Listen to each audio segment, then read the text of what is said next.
least UNC going out, but they came back yesterday, so they can't even.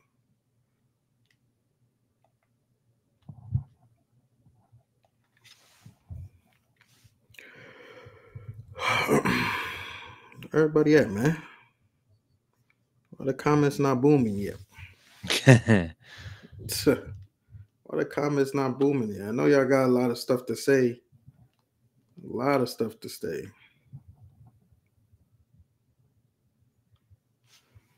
What's good? What's good? What's good? Valeska live from Vegas. Vegas. Sorry you had to go witness that one. I do not regret not going to Vegas. Yeah, damn.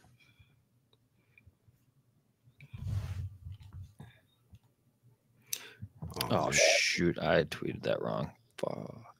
Fix your tweets. We waiting. Russ is on his way too, so Russ will join us soon. I give people some time to come in. We started a little late.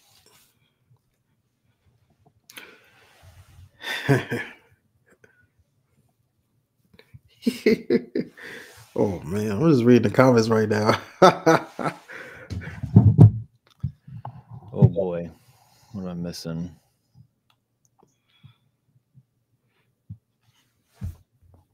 Real chance to be 4-3 after next Wednesday. Sure. I mean, yeah, it's not out of the question. There's no chance unless we're losing to Seattle on Friday. Unless you got us losing to Seattle. But no, because you're talking Auburn. We'd go 4. No, 5-3. Yeah, 5-3. He said 4-3. Yeah.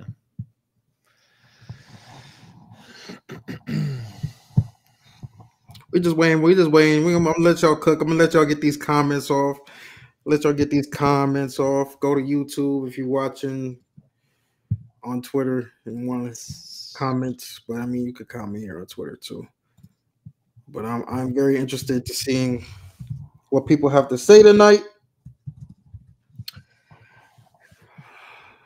Let's get it started.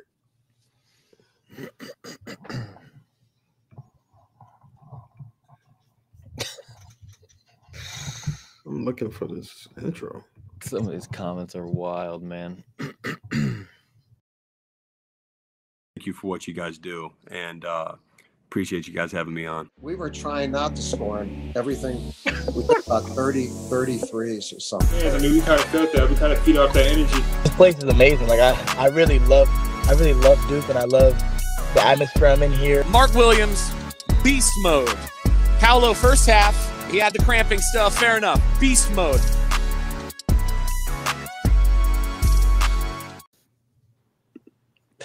right to Russ. Right to Russ, man. What are you doing to me? What are you doing to me, man? That was not on purpose, but hey, yeah, shout out to Russ. Russ is here. Welcome back to the Crazie Cast. New episode back after Duke falls to Kansas 75-72 in Vegas. Another tough one to swallow for Duke, but you know, there's a lot to talk about. You know, we see the comments, we see the reactions. I think we'll be very interactive with y'all tonight because y'all are doing the thing again. But you know, we could jump right into it, fellas. How y'all feeling, Russ? Not great. I mean, a huge blown opportunity, right? Like, there's no getting around that. That's a massively blown opportunity. When Hunter Dickinson gets kicked out of that game, you have to win. There's no excuse for that. You have to win. And I think, weren't we down 2 when Hunter went out and then we lost by 3? Wasn't it like right around there or something like that? Yeah. I mean, how do you excuse that? You can't. I don't think it came down to the end of the game. I don't think that's where Duke lost, was in that final Con Cooper play. No. It happened before that. It happened in the run at the beginning of the first half. It happened in the run at the beginning of the second half. It happened in the minutes right after Hunter's ejection, when Duke failed to get and hold a lead. That's where it really happened. I didn't have a single problem with drawing up the Con Cooper 2-man game at the end. Cooper sort of slipped when he was going to set that screen. He wasn't able to set a really good screen. Con got past his guy. I thought he went okay, but then when the help came over, Con left his feet. You know, you can't leave your feet. That's a freshman mistake. But again, I don't really think that the problem of the game happened there. The problem of the game happened several times throughout. And ultimately, I do think that it raises a question about Duke's ability to perform in like truly close games. I think just in general over the last 3 years, I think if we wanted to have that conversation, I think, you know, there are excuses for all of them. There are reasons for all of them. But like, I think if you looked back at out-of-conference games in November when it's a 2-possession or less game, I think Duke's 1-5, and the only win that Duke has in that span is against a dreadful Oregon State team, right? Like, that's a struggle to close in November when there's a really big game that counts. And again, this is a team that's young. It's a team that's going to get better. I do still believe that. But these are the sorts of games that determine what your seeding will be in March. You know, if you win a game like this versus Kansas, even with Hunter Dickinson out for the last 10 minutes, that counts as a win against Kansas on a neutral 4 in your resume column, right? Like in the win column of your resume. That's a big tier 1A win, right? I mean, you have to get that here. If we win this game, it's a completely different story. Now Auburn is an absolutely must win. Auburn looks scary. Auburn's really, really good right now, right? I don't know how one can be really confident going into the Auburn game, just in terms of what we've seen in close games against Kentucky and Kansas. And if you emerge from Kentucky, Arizona, Kansas, Auburn 1-3, and the ACC is not going to be very good again this year, guys, that puts a pretty hard cap on what Duke's resume seed is going to be unless Duke really runs roughshod through the ACC, which is a possibility, I guess, but it shouldn't have to come to that. Duke will lose a couple games in ACC play. Every team does. Every team loses games in conference play. So, you know, it's just a hugely blown opportunity at the end of the day. And I think it raises some bigger questions that we can get into later. But, you know, first and foremost, you have to tip your cap to Bill Self, who, after Dickinson went out, was calling plays like a quarterback on the sidelines, and Duke didn't really have an answer defensively for what they were doing. You know, he's one of the winningest coaches over the last decade plus for a good reason. And Duke didn't really have much of an answer. In that first half, I mean, we all saw the defense that Duke was playing in the first half. It wasn't working out for the beginning of it. And then when Duke was trying to play offense, it looked like Kansas knew the plays. Right, it looked like Kansas just knew what Duke was going to try to do before Duke tried to do it. Until Duke started running a little bit more. So, you know, you have to tip your cap, especially once Dickinson went out of that game. But yeah, huge blown opportunity. No sugarcoating it. Yeah, their execution when Dickinson went out was impressive. There was a lot more ball movement. Guys were moving away from the ball. It just, I'm not saying like they're better without Dickinson, obviously, but the offense just looked more fluid without him. I think just because you have a guy like that, you're probably force feeding him more than necessary. But you're right, like they had our number. I was confused with the Brown come on minutes in after Dickinson went out, because it seemed like, especially after the 5-minute mark, that we played better and we're getting more rebounds, and they were missing more shots when Kaman was on the floor. Brown obviously had a great game. I'm not saying anything against Brown, but I was just confused because they seemed to keep subbing in and out. I know Brown had some foul trouble, but we just seemed to struggle more when he was on the court, and it seemed like Kaman was redirecting shots. He was just causing a lot of havoc in the paint. I was confused on that. I know you said that we didn't lose the game in those last few minutes, but there's obviously other stretches, but the execution now has to be a concern in these late game situations. And I know you alluded to it a little bit, but to me, like, again, Khan didn't shoot well at all. He went 0 of 8 from 3, I think is what it ended up being with that last one.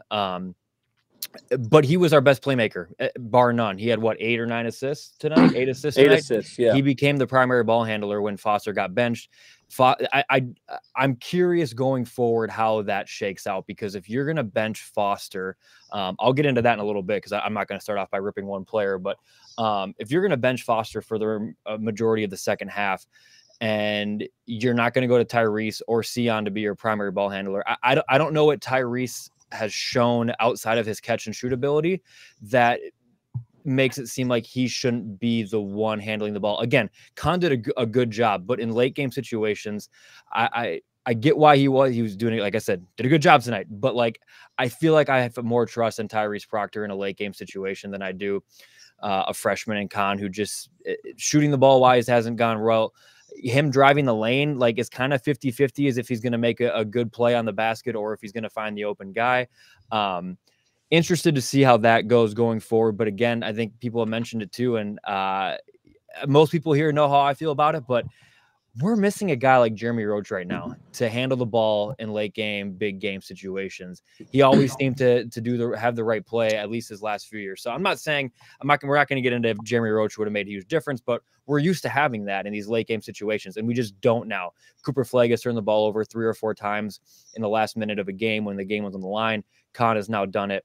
I'm just very concerned about late game situations, close games, especially when we're on the road playing inferior opponents. It'll be interesting to see how that goes. A lot more to be said about this game, but Zion, initial thoughts. Yeah, I don't want to get into the Roach talk, because I'm just saying we're used to having that kind of guy is all. Sure. I think Proctor has done a lot this season of what Roach brought to the table offensively in terms of his catch and shoot ability. Yeah, he's clearly proven himself to be one of the better catch and shoot 3-point makers in the country this year so far, right? It's just we haven't been giving him the ball for some reason. Yeah, I know he turned the ball over. He had a couple of bad passes today, right? Like, he had 4 turnovers. Yeah, there's some interesting execution questions in general across the board. But I'll tell you this: the defense, when it's Proctor and James and Khan and the 2 bigs. Sorry, Z, my bad. But I thought the defense ended up looking fine for the most part outside of the defensive rebounding, which wouldn't have been the case, I think, in the scenario you brought up, Ryan. Sorry, Zion, my bad. You good.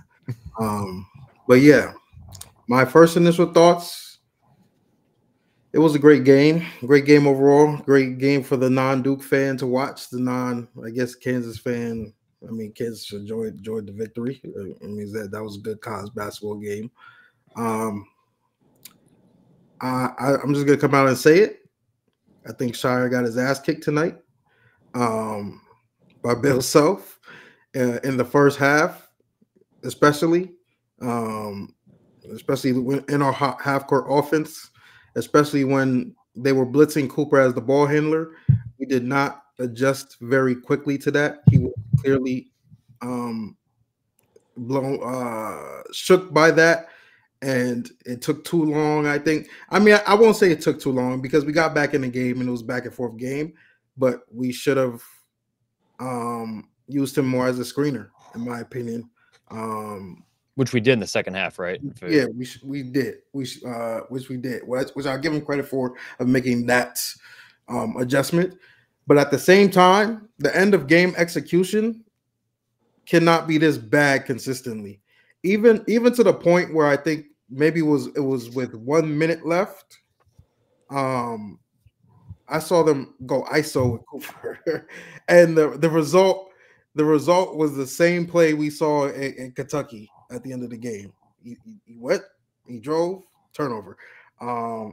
In fact, I think John Fanta tweeted it. Our past 4 possessions, obviously besides the Khan chuck at the end, our final possessions, 2 possessions against Kentucky and Kansas, resulted in 4 turnovers. At some point, we got to put our guys in position. And I like the 2-man play. A lot of people are mad at them going 2-man. It was working. And I think Sion actually made it difficult crashing on that possession as well. Yeah, I didn't like that. And I think they had plays for Kaman as well as a lob option. Like there were secondary options to that play that could have worked, but I just think Khan kind of crumbled in that moment, and he's a freshman. So, but at some point, the end of game execution, I cannot look at 17-year-old Cooper Flag, 18-year-old Khan Knipple and point the finger at them. I gotta point the finger at somebody who's calling the plays at the end of games. And I think that is very, like, we got to be real. You know, we all root for John, and but like we kind of got to be real. But you know, a lot of things we saw this game. You know, Khan shooting 0 for 8 from 3. We do need him to hit those shots if we're gonna go to the Final Four. If we're as good as we thought in the beginning of the season, we are going to need Khan to be the guy we thought he was going to be. And I won't fully blame Khan, obviously. I think Khan, he'll get a lot of slack for being 0 for 8, but he won't get enough credit for what he did as facilitator, especially in the two-man game. I thought he did a great job, even at times reading the defense, kick it to Tyrese for 3, but not to harp too much on the negative because it was still a 3-point game. Tyrese, I mean, I think he's got a lot of hate, but he's showing up for the most part. Even in Arizona, he didn't shoot the ball well, played good enough defense, hit 5 threes tonight. I would have liked to see him get a chance the past 2 minutes, but, you know, like I said, I wasn't mad at the 2-minute.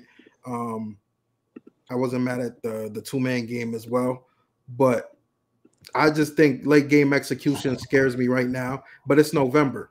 It's November, and you play these games for a reason. And hopefully they will learn from this, because if you don't learn from this, we're gonna lose to Auburn next week, because that might be a game we're gonna need the late game executions. So yeah, I guess that's so statements. I agree with a lot of what you said. To go off the Tyrese comments, he played a good game tonight. He was good on defense. He shot 5 of 7 from 3, but those were his only shots he took. There was never, and I get it, he's becoming a really good catch and shoot 3-point shooter, all for it. But you just feel like if we are going to go to the next level, we need him to have more control of the game, being more aggressive. He shot just as many times as Mason Gillis did tonight. If you would have came into this game and told me that Mason Gillis and Tyrese Proctor shot the same amount of times at 7, what I mean, your reaction would be like, that's blasphemy. Ryan, he's being used as a catch and shoot weapon. But I mean, like he's shooting the ball when they run things for him to catch the ball and then shoot it. It's if they were putting the ball in his hands and then saying, "Hey, go make some things happen," then I would agree with you. But like they're using him more or less, you know, in a sort of variation on how Jeremy was used last year in a lot of places, right? Like I think Jeremy was handling the ball a lot more than Tyrese is this year. Yeah, I mean, Jeremy also is a little craftier at getting to the rim. I mean, we talked about that coming into the season, but also Tyrese looks to pass more than Jeremy ever did. You know, like I think that I don't know. I'm reluctant to say that, boy, Tyrese needs to make more things happen when very clearly they have looked to Foster to run the point, Sion to run the point, Khan to run the point, sometimes Cooper to run the point, and they have I don't not even been think Sion's in that conversation anymore. Point. So, like, it's hard for me to go, man, Tyrese needs to make some things happen when they're not putting the ball in his hands and asking him to make things happen. Like, yeah, which is fine. And maybe it's more of a testament to just the coaching staff not getting the ball in his hands. It's just when you have a guy like that who's 6'5", a junior who's a decent playmaker, I wish there was more for him and he was utilized in a little bit better of a way than just being a catch and shoot. I mean, we've had catch and shoot guys who are much less talented than him out there in years past. I think it makes more sense to use him in a more versatile way. Who's Duke's number 2? To what? Who's Duke's second option after Cooper? I mean, right now it's Khan. It's Khan. Yeah, I mean, I think that's a scary answer in November. It might be a great answer come March, but I think in terms of building a strong seed in the NCAA tournament when you need wins in November, I kind of think that's a scary answer. It is a scary answer, but I don't, like I said, I think that's partly on John. because I don't disagree. We're putting the ball in their hands. Like, it's not like, yo, Cooper is, and I'll make a correction. It was 138 where Cooper went ISO. He did draw a foul, but he missed a free throw. But we're putting the ball in these guys' hands. Like, it's not as if, you know, Cooper grabbed a rebound, Khan grabbed a rebound, or they gotta pass from somebody else. The plays are being designed for Khan and Cooper. So, like, for sure, the results we're getting is based off of, you know, the plays we're calling. Like, Tyrese was not involved in any way. I think it maybe the final play with the 2-man game, he initiated the 2-man, but like, I just need something from, like, a chance. Like, I don't know. I feel like it's kind of like you said. It's kind of scary that right now our go-to is a 17-year-old and an 18-year-old at the end of the game. If you want to use Proctor's terrific catch and shoot 3-point shooting right now, then you need to be drawing up more things for him to be running off pin downs and running off screens and getting, like, the same stuff we talked about Jared McCain with last year, right? Mm-hmm. And Jared obviously is a little better at, like, getting inside and doing some stuff like that than Tyrese has at least consistently shown. But what Tyrese has shown this year is an ability to catch the ball and shoot it very, very, very, very well. Mm. And so I would love to see more action drawn up for him. When they get the ball inside and kick it out to Tyrese, good things have happened more often than not this season. It just doesn't seem to happen nearly as frequently as one would think when a play is incredibly efficient. I don't know. Mm. Yeah. What else? What? I think we need to talk about Caleb Foster. I mean, he played 15 minutes tonight. Only 6 of it were only 6 minutes in the second half, and he was the worst plus minus on the team by double what anybody else was in that short amount of time. I don't know if he's still getting back from his injury. I know, like, he was rehabbing most of the summer, so I don't want to go too harsh on him. But, like, the coaching staff doesn't trust him at this point. Are we going to see a lineup change? But, like, there's so many layers to this, because it's like, if Sion's going to come in, I don't feel like I wish they had stats on who had the ball in their hands the most, but I don't feel like he was running point much tonight. At least, obviously, Khan had the ball in his hands quite a bit, and Cooper Flagg did. But I'm going to go back to this is besides the Caleb Foster fact, but I want to get it out there because we're going to talk about it. Is why can't Isaiah Evans or Darren Harris just sniff a little bit of playing time? I mean, well, those are two very different. I was about to say, pick one, buddy. I'll go either. Okay, we'll go Isaiah Evans because from a playmaking ability. No. You brought up the Foster thing. Let's stick with Foster, and then let's go to the Isaiah Evans and Darren Harris thing. Fine, right? But I think there's layers to the Foster thing, because if you're going to have Foster sit out and he's not going to play meaningful minutes in a game like this, then you're limiting your bench to we're down to 7, and then at the end of the game when Malik Brown's in foul trouble and Mason Gillis isn't providing much in general, like, limiting us to 6 realistically. Like, where's the depth we thought we were going to have? I feel like we say this every effing year, but at this point, it's insane to me that Isaiah Evans hasn't sniffed the floor, especially when a guy like Foster is sitting on purpose from the coaching staff. Joe Ireland just said Duke shot 42% on high volume from 3. They just didn't score in the paint. Why didn't they score in the paint? Because they kept turning the ball over, because Bill Self absolutely game planned from day one to let Duke shoot a lot of threes, and they are not going to get inside. They're not going to let Cooper get inside. They're not going to let Caleb Foster get to the rim. They're not going to do that. That was intentional. That was 100% intentional. You know, that's a result of game planning. I think that the Caleb Foster thing, first of all, the plus minus thing, I'm going to throw out a little bit tonight, because he was playing at the very beginning of both the first and second half, and both of those were disasters. Part of that was on him. Part of it, I was gonna say, part of it was not on him. And Mason Gillis had the best plus minus today, right? So I mean, the plus minus is a little funky because the first and second halves began so tremendously poorly for both halves, right? I find it very interesting that Caleb was once again brought out to run the point. I kind of side with you that I would sort of be surprised if if they don't try something else in the short term to see what happens. Again, I'm not seeing the practice.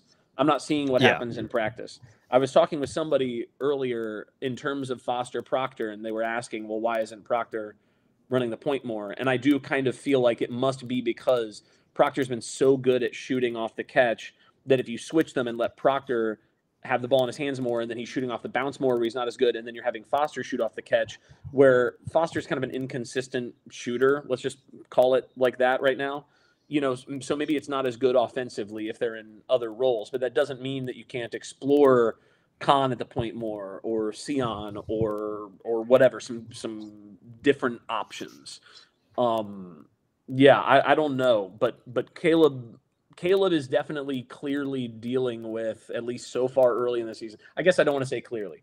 It seems from the outside that maybe he's like not sure what his role is. Maybe he's not sure what he's being asked to do.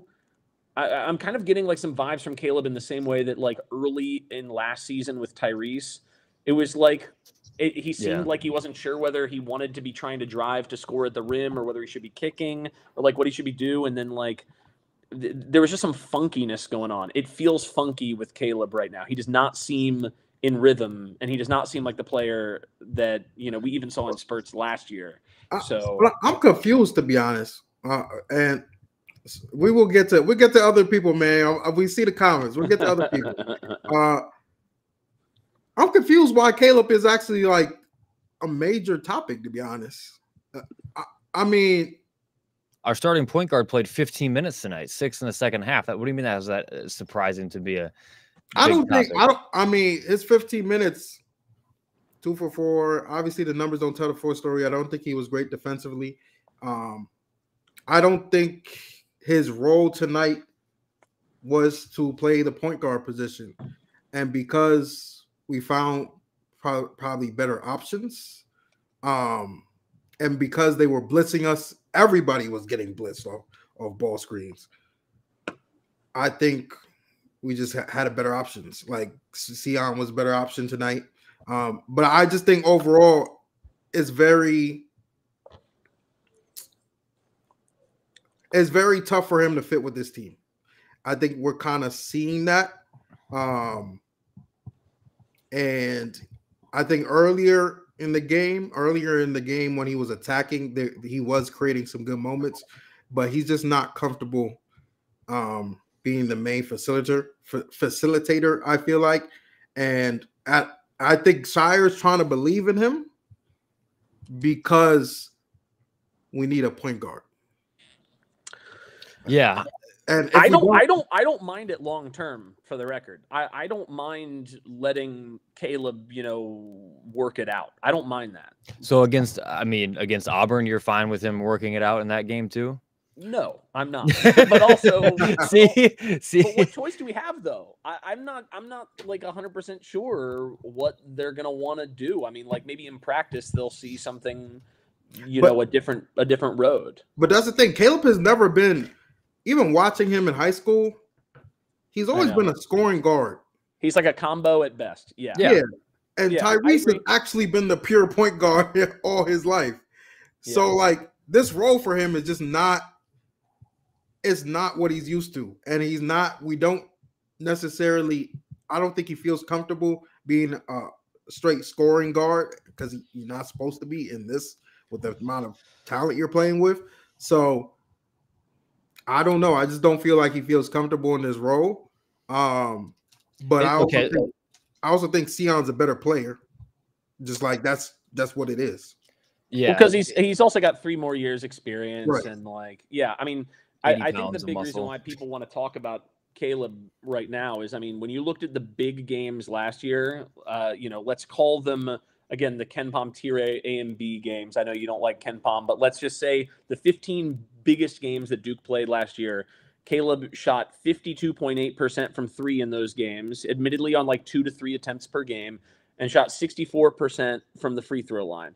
So far in the 3 big games we've had, he shot 18% from 3 and 57% from the free throw line. I mean, I think last year Caleb painted a picture for fans of like, oh, here's a guy who's going to come in and ball, admittedly off the bench, but it's going to come in and light things up in these big games, a guy who loves the spotlight. I still think he can become that, but so far in these first 3 games, it just has not looked that way at all. Yeah, and do you think, like, coming into this season, I feel like, and maybe I'm misremembering, but I feel like we all would have agreed that if we had to pick the lineup, we would have assumed Proctor was going to be the one running the point with Foster at the 2. That's what I thought. For sure. And like you said, it's just like the roles have reversed as far as like shooting statistics have gone. So like, again, it kind of makes sense, but also it's just like, man, it's got to be confusing because they're both technically learning new roles, and it doesn't seem like it should be that way, but like the stats make it make sense. It's just tough, man. I mean, and Con ran point in high school for the like he did everything in high school. Yeah. And I get it, it's different competition, but like that's why you see what Con did tonight when his shot wasn't falling. He was a good playmaker, had a lot of assists, and was doing a really good 2-man game with Flag. But it's like we have 3, and maybe going forward we see more of Con at the running the point. I don't know. I don't want that. I don't want that. Look, as long as they keep calling pick and roll, I do think it's been clear that Con knows how to operate a pick and roll. I mean, like we've seen enough of that right now that I feel pretty good about it. Yeah, go ahead. No, I have to think that it's because Proctor last year, without looking at any numbers, I have to think that Proctor's off the catch 3-point shooting last year was also terrifically good. And so there must have been an assessment made of, we've got these 2 guys, we like them both, but that Proctor just must be a much better off the bounce or off the catch shooter than Foster is. And they must have been calculating that in their equation. I'm not saying it's the right choice. I don't know what the right choice is, but I'm just saying that must be what they're thinking. I can't think of another reason why it would be that way. Yeah. I mean, yeah, I guess we can move on for Foster because I feel like Foster is maybe one of the lesser. Okay, he's a reason. He's an issue. He's not the issue. Yeah. So should we talk about over under 5 or 6 coaches that have already reached out to Isaiah Evans about where he's going to play next year? See, I actually have a hot take with that, and I want to hear it. I want to hear it. I look back just now at Duke, Wisconsin 2014 when they played Wisconsin in the regular season. Yeah, sure. I wanted to see if Duke was sticking to 8 that early in the season. Come to find out, Coach K was playing 8 earlier in that season. For sure.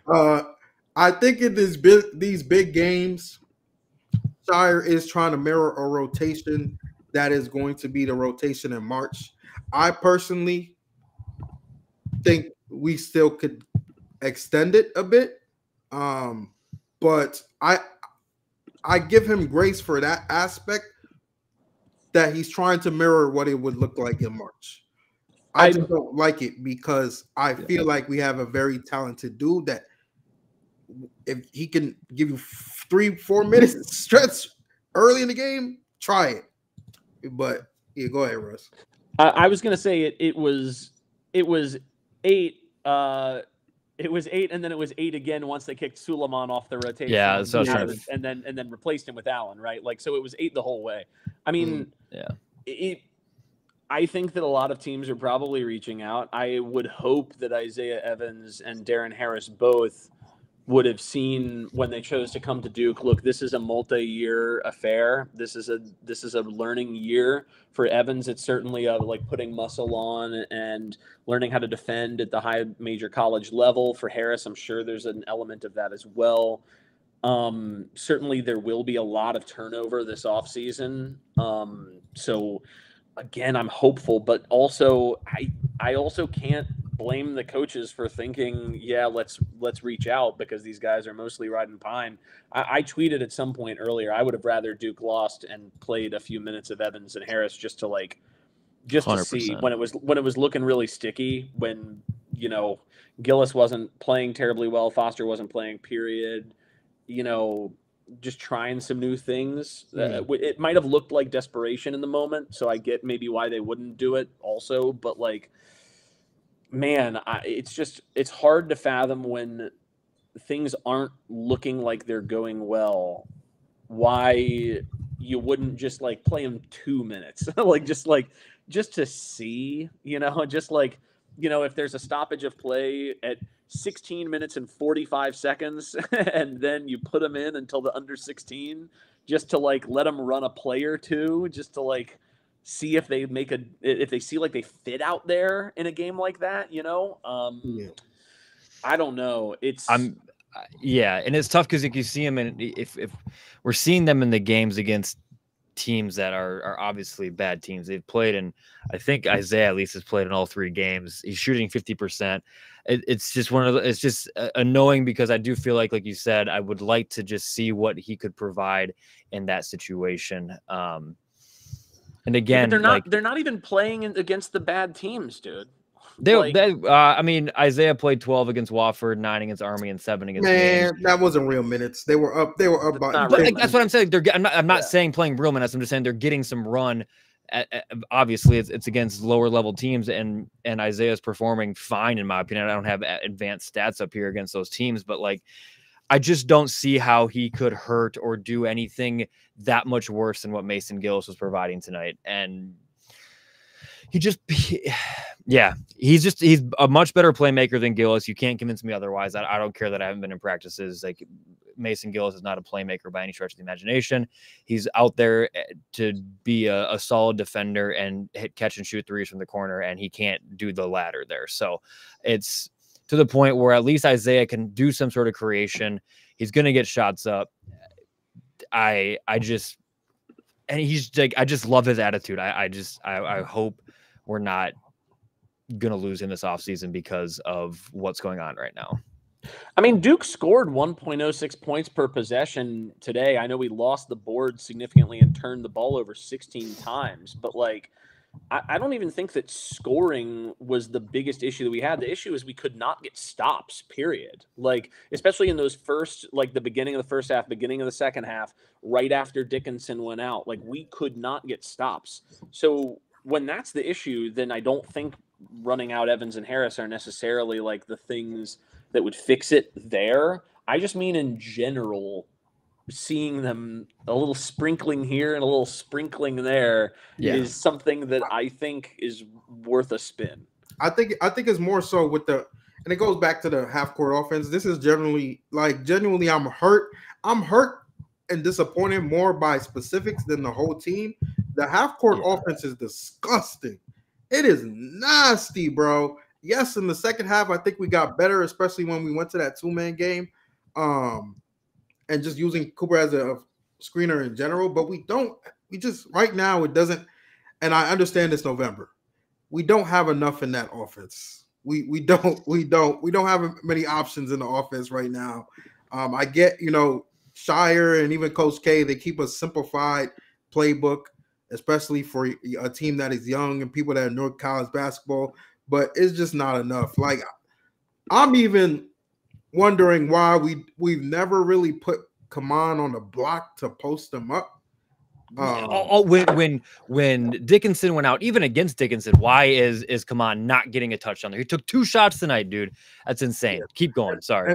And especially when the tempo slows down in a game like that, you need more options offensively. That doesn't require your wing or your guard creating off the bounce. We don't have, Cooper is great. I love Cooper. I love Khan. They are not Paolo Banchero. They're not even Tyus Jones with the ball in their hands. So we need to create other options. And Kaman is a good passer out the post. And I would love to even see him just get the ball in the post. You make a play. Yeah. But I just don't think we have enough in that offense right now. And I get it's November, but right now, we're not going to win these games with our current execution. And you know what killed me, to your point right there about the half court versus the fast break. We came back at the end of the first half because we got out in transition. Period. Right. We came back because we started to run. You know how many fast break points we got in the second half? 0. We got 1 fast break point in the second half. Do you know how often Kansas was turning over the ball in the second half? They had 16 turnovers total, so that had been a lot. Well, they turned it over on 28% of their possessions in the second half, and we got 1 point out of it. Oh yeah, right. Remember Malik's back-to-back steals? Yeah, charge and then 1 point. Yeah, That's 1 insane. point out of that is completely insane. This is a team that has to run. Like, especially if we're sitting there going, our number 1 guy is 17 years old. Our number 2 guy, I'm not sure, right? Like, this is a team that very clearly has to run. And if you're going to run a lot and you're going to try and turn teams over and convert those turnovers into points, in my opinion, and I'm not a high major basketball coach, I think you have to play more guys. I think you have to try to wear other teams out with your size, with your athleticism. Even if Evans and Harris are not good defensively, which, to be clear, I do not think they are right now. But if you play them 5-6 minutes a game just to, like, put them in a full court press, let them commit some fouls, right? Let them get up in people's faces. They don't have to be that good in order to wear other teams out. You know what I mean? Like, that's what I would like to see. You know, there's no reason for the second half to become a half-court game when Kansas is turning the ball over on almost 30% of their possessions. Yeah, that lob from Mason Gillis was so nasty. I don't even know. Oh. It was a low. It was not a high point. That was not a high point. That's when I was like, okay, there might be a problem here with our transition offense, because what is going on here? Real quick, back to the Isaiah Evans thing. I was just doing some curious researching, and TJ Power last season got into games at a higher clip than Isaiah Evans has so far. He played 13 minutes in that Arkansas game. He played 16 minutes in our Georgia Tech opener. I don't remember if we had injuries. I think the Arkansas game we had an injury, didn't we? Yeah, but I mean, but like, you're telling me that team wasn't good. That team wasn't that good compared to this team. But you're telling me that if TJ Power can find the floor in 23 or 24 of our games last season and almost in every single one in ACC play, Grant, even if it's 3 minutes to 8 minutes to 10 minutes, you're telling me Isaiah Evans can't come in and provide something? It's just different situations, because last year's team, there was a lot of holes with our starting lineup. A lot of holes. Whether it was Mark, whether, we got holes here. Nobody can shoot. No one can make it. No, but we have more established players. That's fine. I also don't think it's true that nobody can shoot. I don't think that's fair. We shot the ball well tonight, didn't we?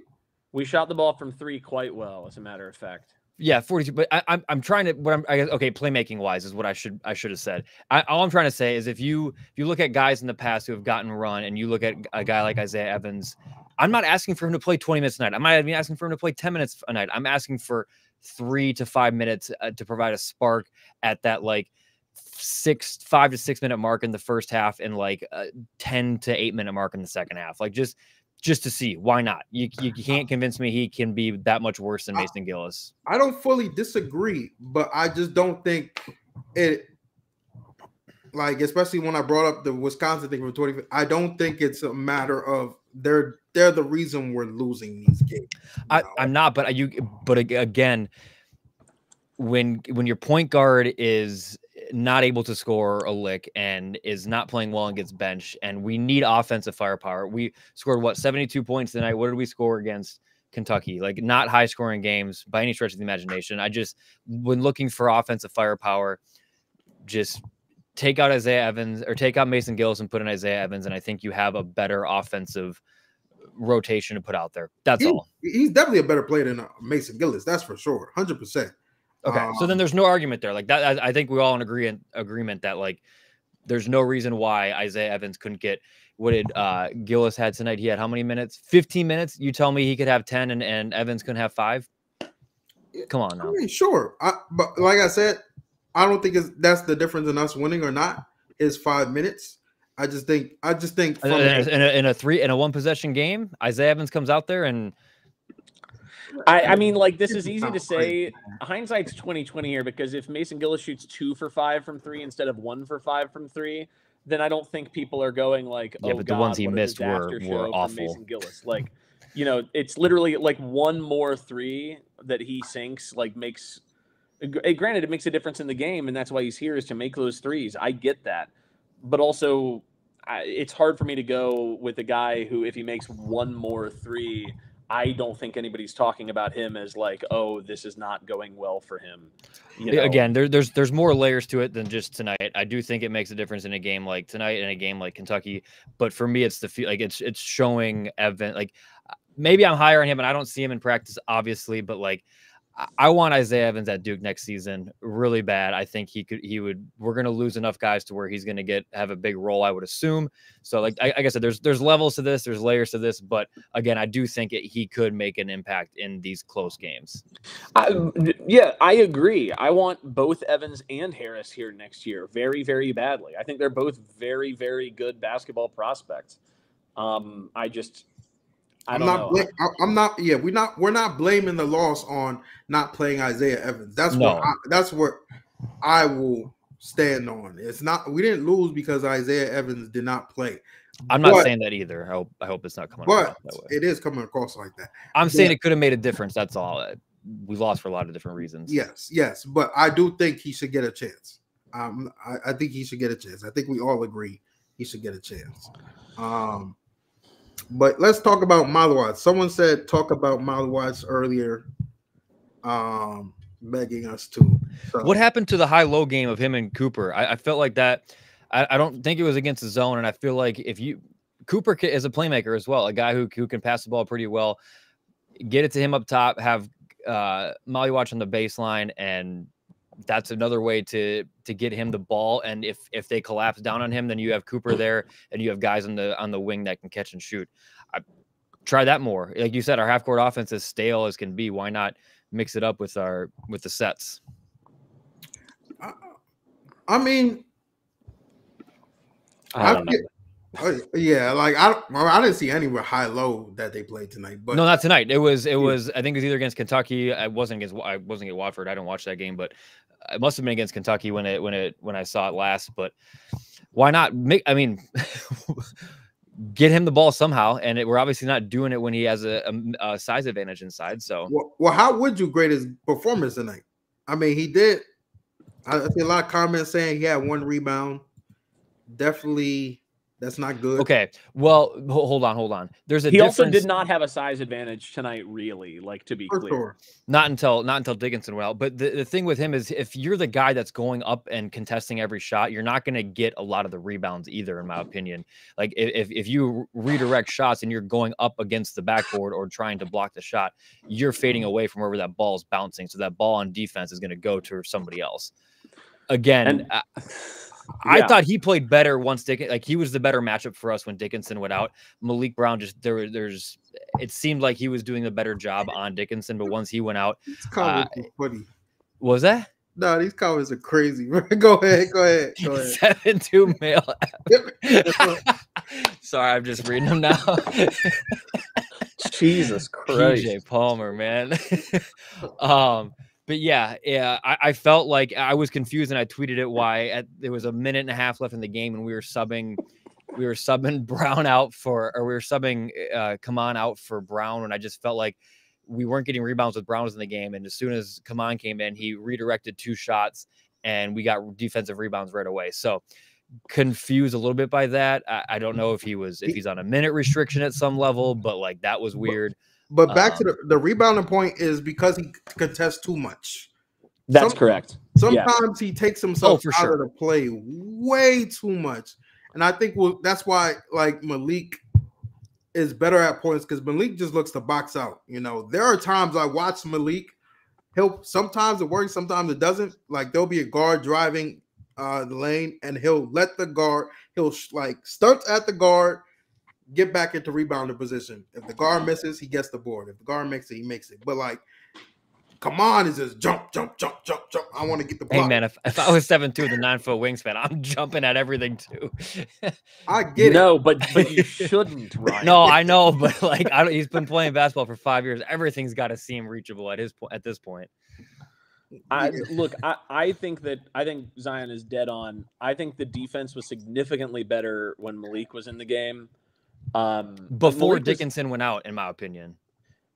I think period. I think period. I don't know that like Also, it's not like Flory looked like a complete dud out there either. I know he got dunked on super hard that one time, but like he was active out there. Like he was in rebounding position. He was doing some things, you know, in that respect. I like he got 8 rebounds playing 16 minutes. That's not only against Malik. Like that's against both of them. Like I don't know. I didn't think that Malawach. It was clear that what was working best for the defense when Duke started to make a run and when Duke was turning Kansas over was the switch. And Malawach is not a switch guy. He's not. Yeah. He was getting burned when they were doing that. So then you put in Brown, who is much, much better at that. And Kansas really had their hands full when Duke was defending that way at times. Like sometimes they made some tough shots. Sometimes, you know, things still worked out. But like I don't really have any issue with them choosing to play Brown the way they did. When Malawach was in there, would it have been nice to show, you know, a post up? Sure, of course.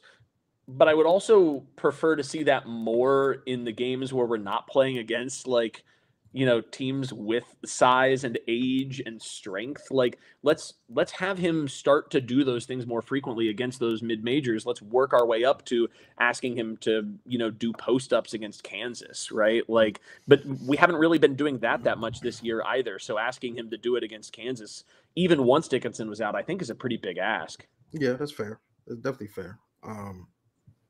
Yeah, I mean, I think Malik switching, like, I guess to the Malik side of things, Malik was he our best player still tonight? He was making the most like winning plays. I'll put it that way. Yeah. Right? Like I think that Malik is the one guy who in the first half when Duke looked like they looked like they just like got caught with their pants down, man. Like Duke did not look good in that first half, and the only guy out there who really looked like he never doubted that Duke was the better team was Malik. Like Malik was out there making winning play after winning play after winning play, not doing anything like big and sexy except for the big 3, which was obviously very cool. Yeah. He was just doing like the dirty, like little things. He was getting all the deflections. He was, you know, even when he wasn't getting the rebound, he was clearing out his guy so somebody else could get the rebound, right? Like he's setting hard screens. I mean, he's doing the things that lead you to winning basketball. He's playing what my old school ass would call Duke basketball, right? Like that's like the sort of thing Duke used to be known for routinely, was like the sort of shit that annoys the opponent, like routinely, right? Like that's what he was doing out there. And I loved it. I loved everything he did tonight. I thought he was great. What did he finish with? He finished with 8 points, 1 rebound, 2 assists, 4 steals, right? Like it's not like the sexiest line in the world. That's what you want from him. That's what you want from him. And it's also deflections don't show up in a box score. He deflected the ball 20 times tonight. Yeah. Like, you know what I mean? Like, and he was honestly the reason why coming into this game, I wasn't that concerned about Dickinson, because I just felt like Malik was going to be the type of guy that would just annoy the hell out of him and get in his head. And he obviously did. And I don't really think the ending of this game changes too much with Dickinson in the game. Someone commented a long time ago, if we get beat by, do you think they asked if we get beat by double digits with him in the game? And I just don't think so. I think he's a defensive liability at that point. And on offense, I felt like unless Malik Brown gets into some serious foul trouble towards the end of the game, it might have been trouble. But we held him to 11 points with 10 minutes to go. I don't think he was. Obviously, he has the offensive skill set to come out and go on his own run. But I don't think it would have. I don't think we would have lost 82-72 if he Ryan, was in the game. I just want to say this is going to be unpopular. Get ready in the comments because they're not going to like this. I thought Hunter Dickinson's defense was one of the big reasons why we weren't able to score anything inside the paint in the half court. When you put a big ass dude down there who really doesn't get himself caught on an island much, like he's look, I hate so much of what he does. He is a smart defender. He is not good in space at all, but he knows his own limitations. Self knows his limitations. Self is a very good coach, and put him down low and made sure that when guys were driving into the paint, Dickinson was there with his arms up. That's why Duke wasn't like, I don't know how many times Duke shot twos when Dickinson was on the floor versus when he was off, but Yeah. Duke's twos didn't look very good because they were trying to shoot around big ass arms and a guy who's 7'2", 270 or whatever, right? Like, so even though he's not a defender in the way that, like, you know, a defensive player of the year is going to be a defender, when you have a really good coach and you have a giant body and a guy who's like 25 years old with that giant body, like, they know exactly what to do with him defensively. So once he went out of the game, Duke had a lot easier time getting inside for some of those kickouts. Now, they weren't able to convert all the time. But I thought they were doing – I definitely disagree with the assertion that if Dickinson plays the rest of the game that, like, it doesn't really change anything. I think when Dickinson went out, that was a ripe opportunity. It was, but – I mean, it was a 2-point game with Dickinson. It was. Here too, and Duke did go on a run when they went on a 10-0 run. It was Malik against Hunter. So, you know, I do think Duke did find holes, but definitely in the half-court offense, I agree. They were using Hunter to blitz, hard hedge, everything, and he didn't really have to recover. He did recover. That's why you got to run when Hunter's out there. Yeah. And I don't think we, like, to your point, Russ, and I'm sure Zion, you were maybe getting to this point, is that, like, I don't feel like we did a good enough job pulling him away from the basket. Like you said, all of us noticed it. I mean, not all of us noticed it, but, like, you know that he's not going to be able to move his feet and keep up with smaller guys on the perimeter. I just don't feel like we did a good enough job of trying to get him out there more often than we did. And like you said, it didn't help at all. Yeah. Ryan, who okay, let's play I'm Bill Self, okay? I'm gonna take Bill Self's look, I've got the Kansas clipboard. God, Ryan, here we go. Coach Russ. Who do you play to try to get my center Hunter Dickinson away from the rim? What do you do? Who do I play? Like, how do you get my center Hunter Dickinson to go away from the rim to try to guard in space? You have Kaman go out and set ball screens for Khan or Proctor and try to force a switch and do it. Then I play again. Drop and I say that Malawach can shoot if he wants. That's fine. What else? And Malik Brown did it tonight, and what did he shoot? 2 for 2 or he shot. He made 1 3. It was 1. Okay, sorry, I thought he had another outside one. Yeah, but again, if I'm Bill Self, let Malik Brown shoot as many threes as he'd like. Right? Sure. Honestly, let Cooper Flagg shoot as many threes as he'd like. Like Duke doesn't have a guy. Like, honestly, they don't even have a guy like Flip in terms of, like, right now, who is a threat from 3 to the point where, like, Hunter has to guard him on those screens or else. Like, if I'm Bill Self and Cooper Flagg wants to shoot, if we want to play Cooper Flagg at the 5, and I was gonna say you can go to Zion's point and play Cooper at the 5. Great, then let Cooper shoot 15 threes. let him shoot as many threes as he wants. You have to respect him off the dribble then at that point too. You do, but also I think that letting Cooper, if Cooper is going to beat you, if a 17-year-old is going to beat you, then you have him taking off the bounce, like, elbow twos, when also Self was clearly willing to throw some double teams at Cooper every time he caught the ball anyway. So, like, I don't think that Cooper necessarily was going to be a guy that was ever going to be on an island against Hunter. They were just going to throw a double team at him every single time regardless. Yeah, I mean, even the ball screens, you said set ball screens. They did put Hunter in ball screens. They just blitzed them, and they didn't care. They didn't care. I mean, yeah. Sure. But like, I think even I won't say they don't win that game without Hunter. Like, if Hunter's in the game, because I think it changes the flow of the game. I also think Malik's value went up with Hunter on the floor, and it kind of leveled out when it was Flory. Sure. So I do think that would have changed as well. But I mean, I just think whatever it was, even we tried to do today in the half court, nothing was good. Nothing was good until the second half, where we actually used Cooper as a screener. But overall, that's why I tagged this one on Shire, man, because I just think we shot ourselves in the foot early in the game, and could have possibly been out of front at halftime rather than, trailing from behind. And once again in the second half. You can't go down 12 against Bill Self. Like, period. That's really the whole game boils down to that. Like, it doesn't matter whether you think it's shooting luck, whether you think it's this, that, or the other thing. Like at the end of the day, if your team goes down 12 against Bill Self, far more often than not, you're going to lose. Yeah. Like, period. That's all it boils down to. So you can't let your team be the one that's down 12 in that situation. Like, also to ask y'all, because I did tweet this as well. Second half, why didn't Malik start? They rolled out the same starting lineup. Like, and someone tweeted at me, they're like, "Oh, every team does this." No, every team is not Duke. Also, every team doesn't do that. No, that's for sure. Teams will roll out a different lineup in the second half.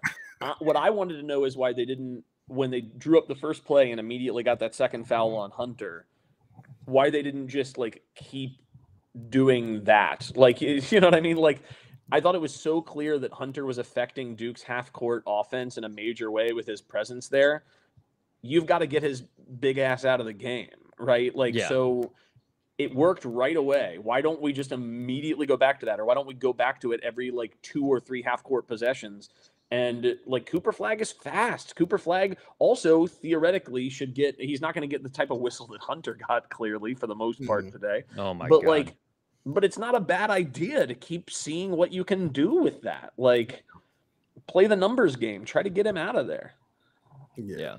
Real quick to address some of the comments. People have talk about Gillis, talk about Foster. If you're just joining, we talked all about. We already that, did. So you can listen to all that back in the podcast.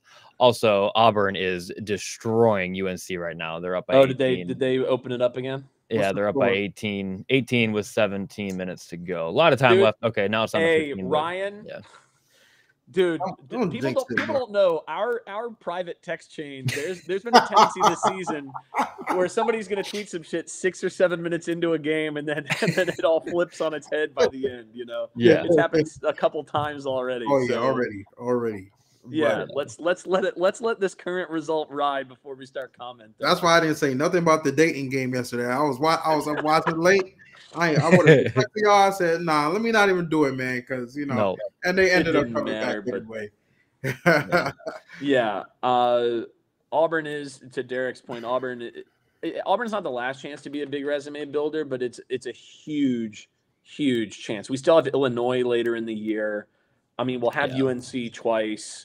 You know, so it's not devoid of opportunity, but there will not be a ton of opportunity. I mean, even the one time we play Pittsburgh is going to be at home. We don't get an at Pittsburgh game. So like that, you know, that diminishes some of the value of that to some extent. Yeah.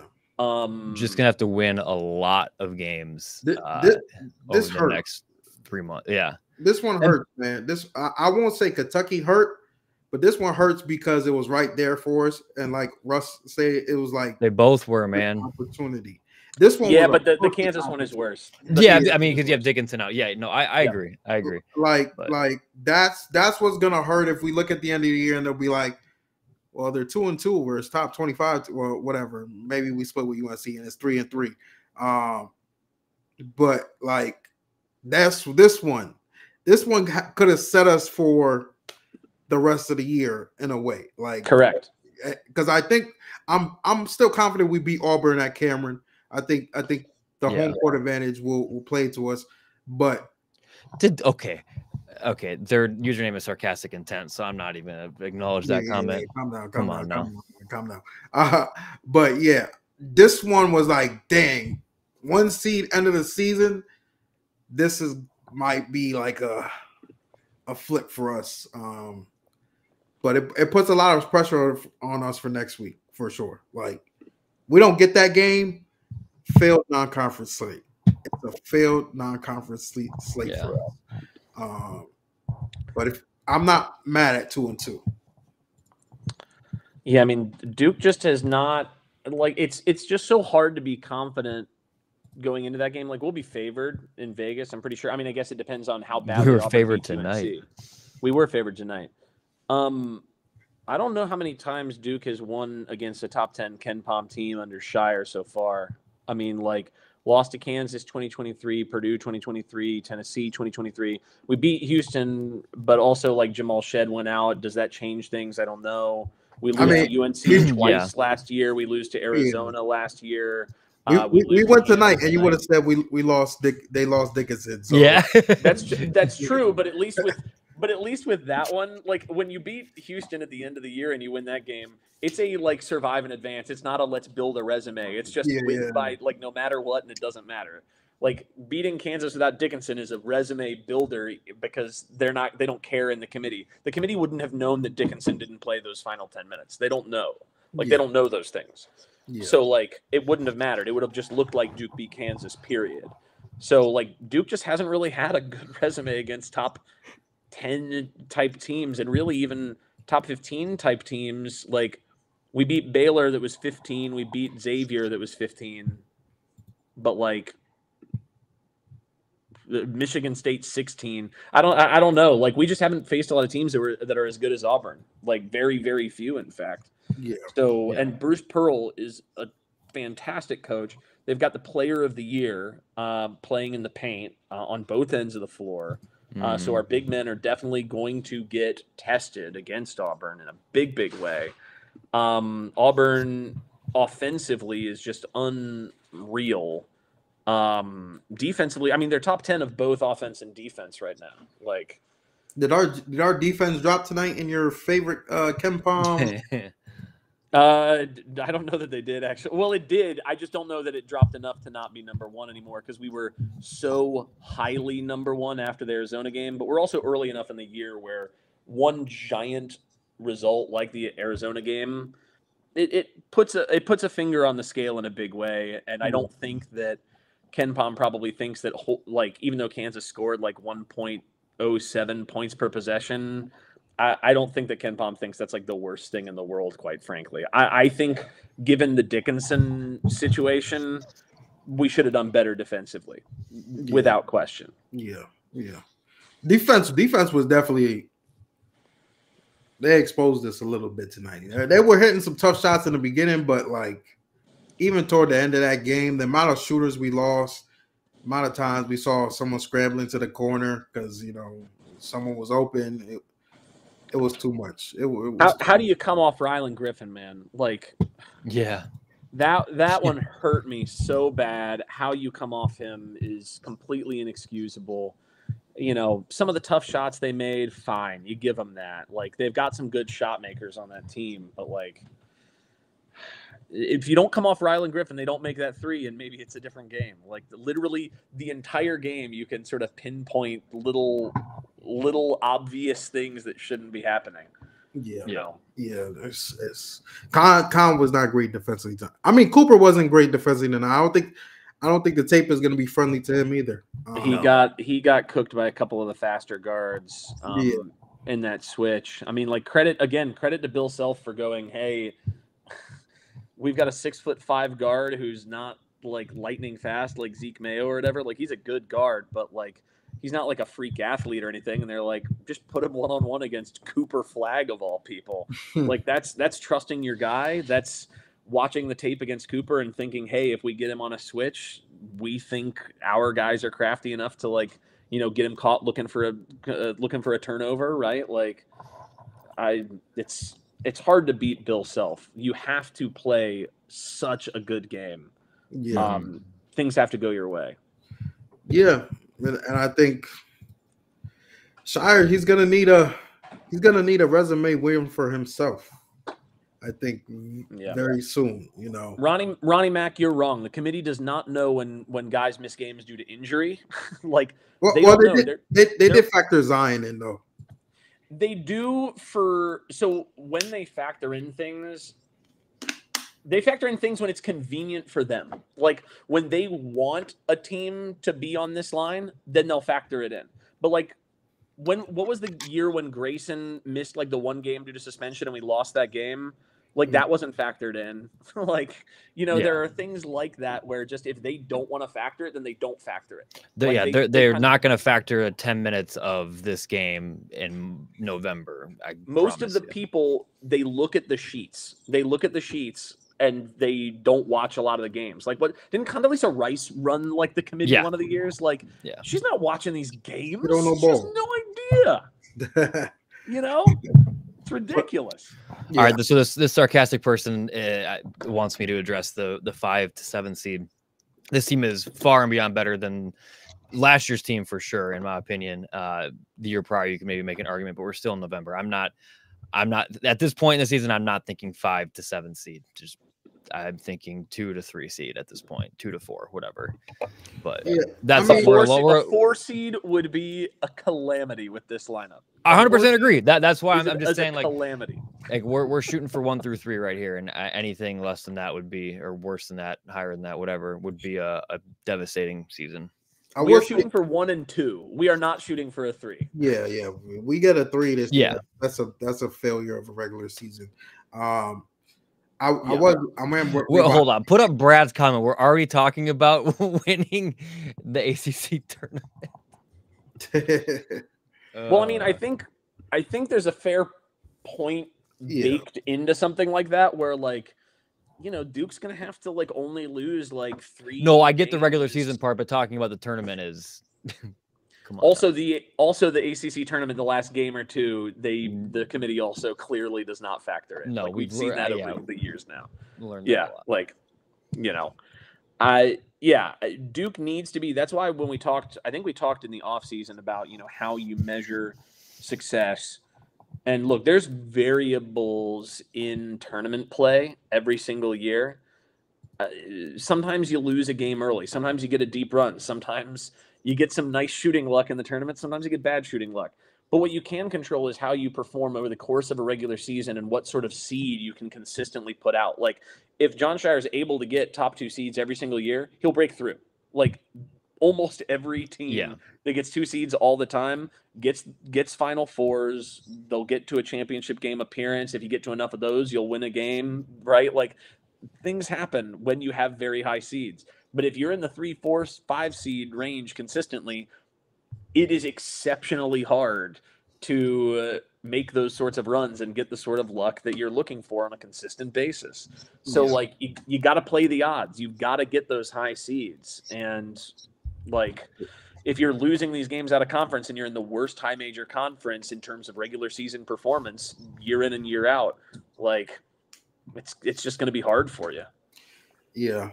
I mean, best case scenario, they win Auburn. Obviously, they split the rest of the non-conference schedule, and, you know, they win the ACC. If we beat Auburn, then everything here is a completely different conversation. If you beat Auburn, that's going to be one of the really good wins so far this season by, like, any team, because Auburn has been exceptionally good. Yeah. And you know, then, like I said before the season even started, we needed to go 2-2 in these 4 games. You know, we lost a really, really valuable opportunity tonight. That sucks. But if you beat Auburn, great. Then you've gone 2-2. You've still got Illinois in February, when Duke should be more on all cylinders, and you've got ACC play to really, you know, make yourself a really at least win-heavy resume at that point. Yeah, and I mean, Auburn, they win in Maui, they're going to be a 2 seed, or the number 2 ranked team, probably by camera next week. So you'll get another chance. We take care of business. It's upside. There's upside, you know, but that's a bad loss today. Bad loss, hurtful one.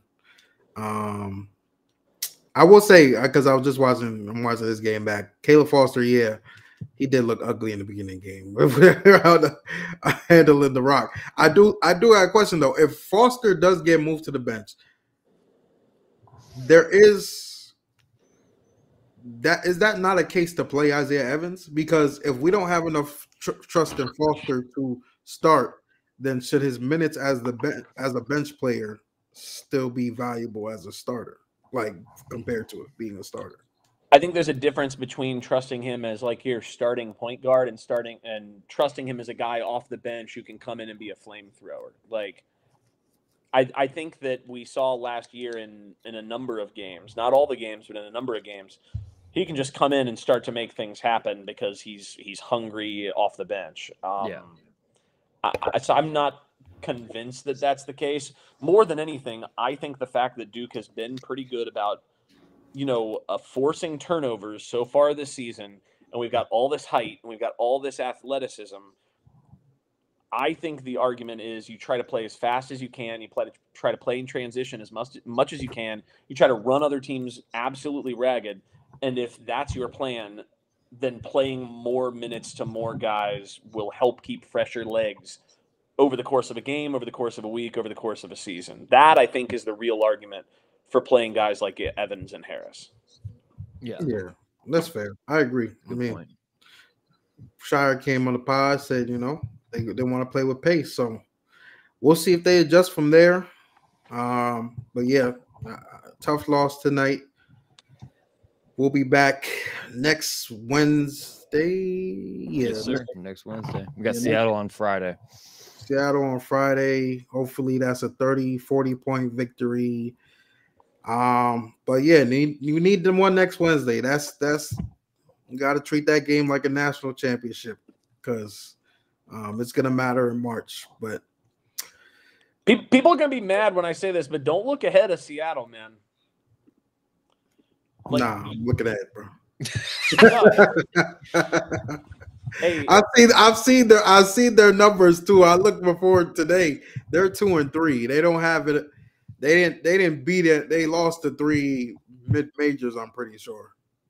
They shoot 42% from 3. All I'm saying, like, is if you just like loaf around and let them shoot a bunch of things. I'm not saying they're gonna win. I'm not saying that, but like you can't let teams. I feel like we've seen a few games in the Shire era in November when like Duke is looking ahead to a game like this, where all of a sudden we just like let a team that we should be beating by 30. It becomes like a 10-point game. They're definitely the highest rated 2 and 3 team in the country on KenPom. for whatever that's worth.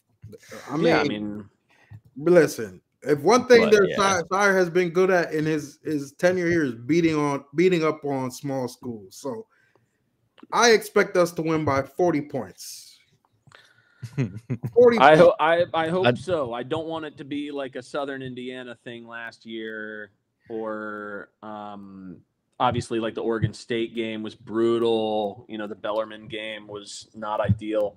You know, there's been a couple where I know we ended up beating Southern Indiana by like 18, but they were one of the worst teams out there. I think we were favored by like 30 something. Like, you know, just listen, this team is way too talented. You're right. And good to be in it. We would have said that going into last year's game and the year before. No. I don't, because I think we all realistically did not feel like last year's team was great once we watched them. You know, I think by the time we played Southern Indiana, we had beat Michigan State. We lost that close into Arizona, but I think there was still some optimism that at that point in the year that there was still some high potential. It was only after that, when we lost to Arkansas and lost to Georgia Tech, that we started going, oh boy. Yeah. Lost to Arizona, I think, humbled us for sure. But this team, I think we still seen them go to Arizona, beat them by 14. I don't care what people think about Arizona. It's a huge win. Great win. That team. So I expect them to take care of business when it comes to the lesser team. I ain't worried about no Seattle. But so do I, to be fair. I'm just saying don't sleep on teams that can shoot the rock. That's all I'm saying. Don't loaf around on these mid-majors, man. We are at that point. We are at that point of the podcast. Oh, it's 1 a.m. your time. We should give people a code word for who listening back on the podcast. If you made it through, don't sleep on Seattle. You need to give them a code word. Russ, you're the writer. Then use the code word #SleepyRyan. Sleepy Ryan. All right. Yeah, Sleepy Ryan. You made it this far on the podcast when I upload it tonight. Sleepy Ryan. #coffee. Yeah. But yeah, we appreciate y'all for tuning in. Definitely want to wish everybody a happy Thanksgiving. Very thankful for my guys here, Russ and Ryan. Yeah, my guys. Oh, nice little moment there. But yeah, we'll be back next Wednesday. Yes, sir. Thank y'all for tuning in. Go Duke.